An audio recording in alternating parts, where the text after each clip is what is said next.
मैं doctor Neelam Gupta, BSc part 1 paper 1 mechanics, first chapter physical laws and frame of reference start करूँगी। आज आपका पहला क्लास है कॉलेज लेवल का। कॉलेज लेवल की पढ़ाई स्कूल लेवल से थोड़ी सी डिफरेंट होती है।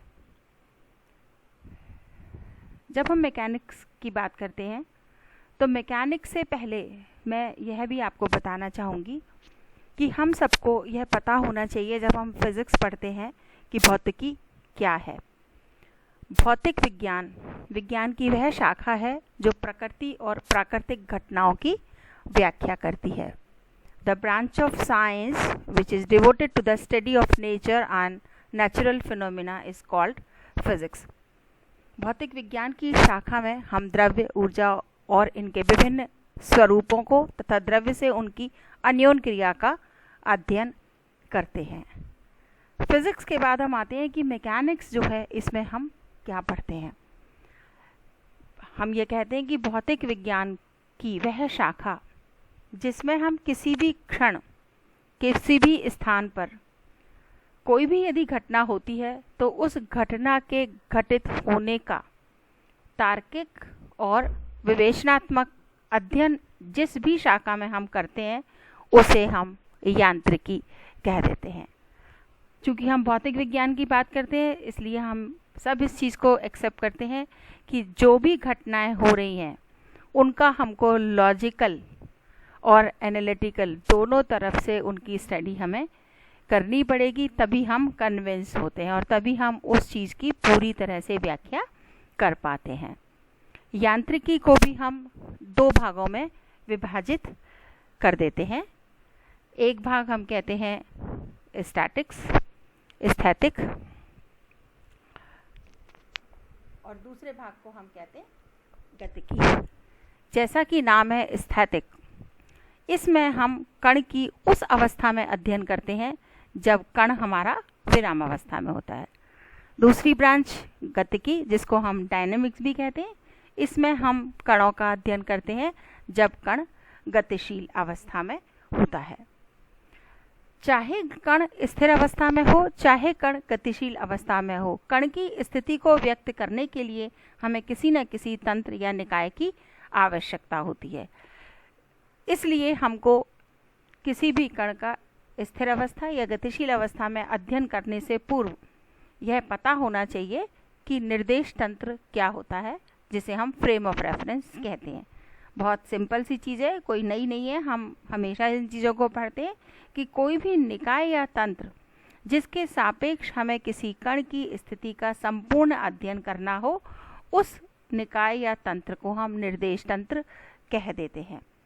हम सभी जानते हैं कि किसी भी वस्तु की स्थिति में अगर मान लो समय के साथ कोई परिवर्तन नहीं हो रहा है तो हम क्या कहते हैं कि वह वस्तु हमारी स्थिर अवस्था में, और यदि उस वस्तु की स्थिति में समय के साथ परिवर्तन हो रहा है तो हम कहते हैं कि वह वस्तु हमारी गतिशील अवस्था में। अर्थात एक ही वस्तु की दो अलग अलग अवस्थाएं हो सकती हैं। वस्तु स्थिर भी हो सकती है और वस्तु गतिशील अवस्था भी हो सकती है। अगर हम देखें तो ये दोनों स्थिति जो हैं वो एक दूसरे के सापेक्ष हैं। ऐसे बहुत सारे उदाहरण हैं जिनके आधार पर हम बहुत ही आसानी से इस चीज़ को समझ सकते हैं कि किस स्थिति में वस्तु हमें स्थिर दिखाई देती है और किस स्थिति में हमें वस्तु गतिशील दिखाई देती है। जैसे हम जानते हैं, अगर मान लो हम रेलगाड़ी में किसी को छोड़ने आए या ट्रेन से कोई व्यक्ति जा रहा है, हम उसको छोड़ने आए, हम प्लेटफॉर्म पे खड़े हैं, जिस व्यक्ति को जाना है वो रेलगाड़ी के अंदर बैठा है। जब रेलगाड़ी चलना प्रारंभ कर देती है, ट्रेन के चलने के साथ ही अगर हम ऑब्जर्व करें तो हम तो अभी भी प्लेटफॉर्म पर खड़े हैं। जो व्यक्ति ट्रेन के अंदर बैठा हुआ है वह हमें गतिशील अवस्था में दिखाई देता है। अगर मान लो हम अपने सापेक्ष के अलावा यदि हम उसी व्यक्ति को ट्रेन के सापेक्ष देखें तो ट्रेन के सापेक्ष वह व्यक्ति स्थिर अवस्था में दिखाई देता है। अर्थात एक ही व्यक्ति की दो अलग अलग फ्रेम ऑफ रेफरेंस में ऑब्जर्वेशन से उस वस्तु की स्थिति में परिवर्तन दिखाई देता है। एक स्थिति में वस्तु हमें स्थिर दिखाई देती है, दूसरी स्थिति में वही व्यक्ति हमें गतिशील अवस्था में दिखाई देता है। सिर्फ एक ही उदाहरण नहीं है, ऐसा हम दूसरा भी उदाहरण ले सकते हैं। जैसे यदि मान लो हम पृथ्वी पर स्थिर खड़े हुए हैं और कोई एक ऑब्जर्वर जो है वो जितनी भी चीज़ें पृथ्वी पर स्थित हैं, चाहे हम बिल्डिंग्स की बात करें, चाहे हम नेचुरल जो रिसोर्सेस हैं उनकी बात करें, जैसे नदी, तालाब, समुद्र, या हम पेड़ पौधों की बात करें, किसी की भी बात करें, तो पृथ्वी पर जो भी व्यक्ति खड़ा हुआ है ऑब्जर्वर, उसको ये सारी वस्तुएं हमें स्थिर अवस्था में दिखाई देंगी, है ना। क्योंकि पेड़ पौधे जो हैं वो स्थिर हैं, जहाँ उग रहा है पेड़ वहाँ पेड़ ही उग रहा है। जो बिल्डिंग बनी हुई है उस बिल्डिंग के भरोसे हम बहुत सारी जगह कई बार कहते हैं कि इस बिल्डिंग के पास वो दूसरा जगह है जहाँ का हम एड्रेस नोटिफाई कर देते हैं। तो ये सारी चीज़ें पृथ्वी पर जो भी व्यक्ति खड़ा है उसके सापेक्ष यदि हम इन चीज़ों को देखें तो वो हमें स्थिर दिखाई देती हैं। लेकिन थोड़ी देर के लिए इमेजिन करो कि यदि जो व्यक्ति पृथ्वी की सतह पर खड़ा था, किसी भी तरीके से हमने उसे पृथ्वी की सतह के बाहर भेज दिया, से फॉर एग्जाम्पल मान लो किसी दूसरे ग्रह पर भेज दिया, और वो फिर इन चीज़ों को ऑब्जर्व करे, तो उसे क्या दिखाई देगा? जो सारी वस्तुएं पहले उसे स्थिर दिखाई दे रही थी, अब वो सारी वस्तुएं गतिशील अवस्था में दिखाई देंगी। और कैसी गतिशील अवस्था में दिखाई देंगी? वो घूर्णन करती हुई दिखाई देंगी, क्योंकि पृथ्वी भी उस दूसरे ग्रह पर घूर्णन करती हुई दिखाई दे रही है। अर्थात हम ये कह सकते हैं कि किसी भी वस्तु की स्थिर और गतिशील अवस्था एक दूसरे के सापेक्ष स्थिति है। निर्देश तंत्र को अगर हम कंसीडर करें तो निर्देश तंत्र एक हमारा निर्देशांक निकाय होता है, जिसके सापेक्ष हम किसी भी कण की स्थिति को व्यक्त कर सकते हैं। जो सबसे सरलतम निर्देश तंत्र है वह हमारा कार्तीय निर्देश तंत्र है। कार्तीय निर्देश तंत्र की क्या विशेषता है? कार्तीय निर्देश तंत्र में हमारे पास 3 अक्ष होते हैं, एक्स अक्ष, वाई अक्ष और जेड अक्ष। जैसा कि मैंने इस चित्र में आपको दिखाया है, ये अक्ष एक्स अक्ष, वाई अक्ष और जेड अक्ष तीनों परस्पर एक दूसरे के साथ लंबवत हैं। ये तीनों ही अक्षों से मिलकर बना तंत्र को हम कार्तीय निर्देश तंत्र कहते हैं।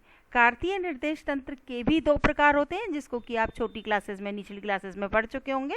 दक्षिणावर्तीय कार्तीय निर्देश तंत्र और वामावर्तीय कार्तीय निर्देश तंत्र। दोनों निर्देश तंत्र जो हैं वो एक दूसरे के मिरर इमेज होती है, दर्पण प्रतिबिंब होते हैं। सामान्यतः व्यवहार में हम दक्षिणावर्तीय कार्तीय निर्देश तंत्र का ही उपयोग करते हैं। अब हम कंसीडर करेंगे कि किसी भी कार्तीय निर्देश तंत्र में जो कण है उसकी स्थिति का अध्ययन किस प्रकार से किया जा सकता है। इसके लिए हमने कंसीडर किया कि मान लो हमारे पास इस कार्तीय निर्देश तंत्र का मूल बिंदु O है। मूल बिंदु O से किसी समय t पर हमारा कण हमने कंसीडर किया, समय t पर कण जो है वो बिंदु P पर स्थित है। इस स्थिति में यदि हम इस कण का स्थिति सदिश प्रदर्शित करें तो हम लिख सकते हैं कि स्थिति सदिश R1 जो है वो x1i plus y1j plus z1k के बराबर है, जहाँ पर x1, y1 और z1 बिंदु P के x अक्ष, y अक्ष और z अक्ष के अनुदिश निर्देशांक हैं। i कैप, j कैप और k कैप ये हमारे एकांक सदिश हैं, यूनिट वेक्टर्स हैं, अंडरस्टूड है, along the x axis, along the y axis और अलोंग दी z एक्सिस। हमने देखा कि यहाँ पर जो कण हमारा P बिंदु पर था, t2 समय के पश्चात और समय गुजरने के पश्चात कण जो है वो P बिंदु से विस्थापित होकर Q बिंदु पर आ जाता है। इस Q बिंदु के निर्देशांक हैं x2, y2 और z2। यदि मान लो मूल बिंदु के सापेक्ष हम इस Q बिंदु का स्थिति सदिश कंसीडर करें तो हम इस स्थिति सदिश को R2 वेक्टर से व्यक्त कर सकते हैं। This is equal to x2i plus y2j plus z2k। अब हम कंसीडर करते हैं कि P बिंदु से Q बिंदु तक जाने में जो समय परिवर्तन हुआ वो कितना हुआ? t2 माइनस t1, क्योंकि हमने क्या कंसीडर किया था कि जब कण P बिंदु पर था तब समय t1 था और जब कण Q बिंदु पर आया तो समय t2 है। अतः समय अंतराल क्या हो गया? Delta t is equal to t2 minus t1। हमने जो त्रिभुज हमने इस फिगर में दिखाया, इस त्रिभुज O P Q, इस त्रिभुज में हमने वेक्टर अलजेब्रा लगा दी। तो त्रिभुज ओ पी क्यू में यदि हम सदिश नियम को लगाएं तो हम लिख सकते हैं vector O Q is equal to vector O P plus vector P Q. O Q हमारे पास क्या था, वेक्टर R2, T2 समय पर हमारे पास कण Q बिंदु पर आ गया था। वेक्टर ओ पी का स्थिति सदिश R1 से व्यक्त किया था हमने, vector R1 plus delta R, और हमने लिख दिया delta R is equal to R2 minus R1। Delta R क्या चीज़ है, यह है हमारा कण का कुल विस्थापन है T1 समय से T2 समय तक के मध्य। अर्थात इस कुल विस्थापन डेल्टा R को तय करने में कण को कितना समय लगा, समय डेल्टा T के बराबर लगा। अर्थात कुल विस्थापन डेल्टा R और समय डेल्टा T का जो रेशो है, जो अनुपात है, उसे हम कहते हैं यह कण का औसत वेग, एवरेज वेलोसिटी कहलाती है। अर्थात average velocity of the particle is represented by vector v average is equal to delta R upon delta T। अगर मान लो हम ये कंसीडर करें कि डेल्टा T जो समय अंतराल है, यदि ये बहुत कम है, अर्थात कण जो है वो अधिक वेग से गति कर रहा है, तो विस्थापन में परिवर्तन की दर को हम तात्क्षणिक वेग या इंस्टेंटेनियस वेलोसिटी से परिभाषित कर सकते हैं। अर्थात समय डेल्टा T स्टैंडिंग टू 0, उस स्थिति में औसत वेग जो है वो क्या हो जाएगा, विस्थापन में परिवर्तन की दर अर्थात वेग हो जाएगा। तो कण का वेग क्या हो जाएगा, limit delta T tending to 0, delta R upon delta T is equal to dr upon dt। R जो है वो हमारे पास क्या है, xi plus yj plus zk, इसको हमने कोऑर्डिनेट्स के फॉर्म में लिख दिया, dx upon dt i plus dy upon dt j cap plus dz upon dt k cap. अगर मान लो हम ये कंसीडर करें कि जब कण हमारा P बिंदु पर था तब कण का वेग v1 था, और जब कण Q बिंदु पर आया तब कण का वेग T2 समय में कितना हो गया, v2। अर्थात कण एक समान वेग से गति नहीं कर रहा है, कण के वेग में भी परिवर्तन हो रहा है। कितना परिवर्तन हो रहा है, v2 माइनस v1 का। समय अंतराल कितना है, डेल्टा T। तो हम इसको भी परिभाषित कर सकते हैं कि कण के वेग में परिवर्तन और समय अंतराल डेल्टा T का अनुपात कण का औसत त्वरण कहलाता है, एवरेज एक्सेलरेशन कहलाता है। यदि मान लो हम कण के औसत त्वरण को गणितीय समीकरण के द्वारा व्यक्त करना चाहें तो हम a एवरेज, a नॉर्मली हम एक्सेलरेशन को a से डिनोट कर देते हैं, तो vector a average is equal to v2 minus v1 upon t2 minus t1। This is equal to delta v upon delta t। यह हमारा क्या है, वेग में परिवर्तन और समय अंतराल का अनुपात हमारा कण जो है उसका एवरेज एक्सेलरेशन है। फिर से हम कंसीडर करें कि यदि कण का जो समय अंतराल है, यदि ये बहुत छोटा है, means if this delta T is standing to 0, then the rate of change of velocity is considered as instantaneous acceleration। अर्थात यदि समय अंतराल डेल्टा T बहुत छोटा है, मतलब इट इज स्टैंडिंग टू 0, तब वेग में परिवर्तन की दर को हम तात्क्षणिक त्वरण या सिंपल त्वरण कहते हैं। इसलिए कण का त्वरण जो है a, इसको हम क्या लिख सकते हैं, limit delta T tending to 0, delta v upon delta T is equal to dv upon dt।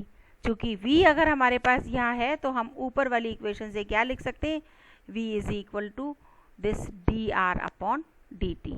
So when we substitute the value of v over here, तो acceleration a is equal to d upon dt of dr upon dt। This is the value of v, this is the rate of change of displacement, so it is equal to d2r upon dt square.